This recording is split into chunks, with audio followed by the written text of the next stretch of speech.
ఖమ్మం జిల్లా సత్తుపల్లి మండలం కిస్టారం గ్రామంలో ఉద్రిక్తత పరిస్థితులు నెలకొన్నాయి. హైవే పక్కన ఉన్న ఓ గుడిసెలో వ్యభిచారం నిర్వహిస్తున్నారనే ఆరోపణల నేపథ్యంలో దానిని అడ్డుకునేందుకు వెళ్లిన 4 వ్యక్తులపై దాడి జరిగినట్టు సమాచారం. ఈ ఘటనలో నిర్వాహకుల కుటుంబ సభ్యులు 2 వ్యక్తులపై కత్తులతో దాడి చేసినట్లు బాధితులు ఆరోపిస్తున్నారు. దాడిలో 2 వ్యక్తులకు తీవ్ర గాయాలు కావడంతో స్థానికులు వెంటనే వారిని సత్తుపల్లి ప్రభుత్వ ఆసుపత్రికి తరలించారు. ప్రస్తుతం వారికి చికిత్స కొనసాగుతోంది. సమాచారం అందుకున్న పోలీసులు సంఘటనా స్థలానికి చేరుకొని పరిస్థితిని అదుపులోకి తీసుకున్నారు. ఈ ఘటనతో కిస్టారం గ్రామంలో ఉద్రిక్తత వాతావరణం నెలకొంది.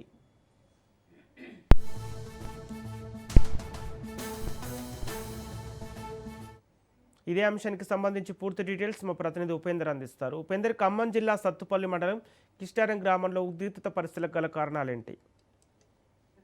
ఖమ్మం జిల్లా సత్తుపల్లి మండలం కిస్టారం గ్రామంలో అర్ధరాత్రి హైవే పక్కన కత్తుల దాడి మాత్రం కలకలం రేపిందని అయితే మనం చెప్పుకోవచ్చు. కిస్టారం గ్రామ హైవే పక్కన గుడిసెలు కూడా అటు వ్యభిచారం నిర్వహిస్తున్నారనే సమాచారంతో అదే గ్రామానికి చెందినటువంటి నాగేశ్వరరావు, నక్క వెంకటేశ్వరరావు, ఇటు నరేష్, విజయరాజు ఈ 4 వ్యక్తులు కూడా అక్కడ చేరుకొని అడ్డుకోబోయారని చెప్పేసి ఆ క్రమంలోనే నిర్వాహకులుగా అనుమానిస్తున్నటువంటి వారికి ఈ 4కి మధ్య కొంత ఘర్షణ వాతావరణం అయితే చోటు చేసుకోవడంతో చిరు వ్యాపార దుకాణం నిర్వహిస్తున్నామని, అందులో కొబ్బరి బొండాలు, టీం మంచినీళ్లు మాత్రం అమ్ముకుంటున్నట్లు నిర్వాహకులు అయితే చెప్పే ప్రయత్నం చేస్తున్నట్లయితే తెలుస్తుంది. అయితే ఆ క్రమంలో సహనం కోల్పోయినటువంటి వారు అక్కడే ఉన్నటువంటి కొబ్బరి బొండాల కత్తితో నిర్వాహకులు దాడి చేసినట్లయితే తెలుస్తుంది. అయితే గాయాలైన 2 వ్యక్తులను సత్తుపల్లి ప్రభుత్వ ఆసుపత్రికి అయితే తరలించారు. అయితే నిర్వాహకులు మాత్రం తాము అక్కడ వ్యభిచారం నిర్వహించట్లేదని, చిరు వ్యాపారం చేసుకునేందుకే గుడిసెలు వేసుకున్నట్లు కూడా చెప్తున్నట్లయితే తెలుస్తుంది. అయితే అర్ధరాత్రి సమయంలో ఈ 4 వ్యక్తులు కూడా మాత్రమే అక్కడికి వెళ్లడంపై కూడా పలు అనుమానాలకైతే తావిస్తుంది. ఈ క్రమంలో నిజంగానే ఇటువంటి వ్యభిచారం నిర్వహిస్తున్నట్లయితే అంబేద్కర్ నగర్ వాసులంతా కూడా అక్కడ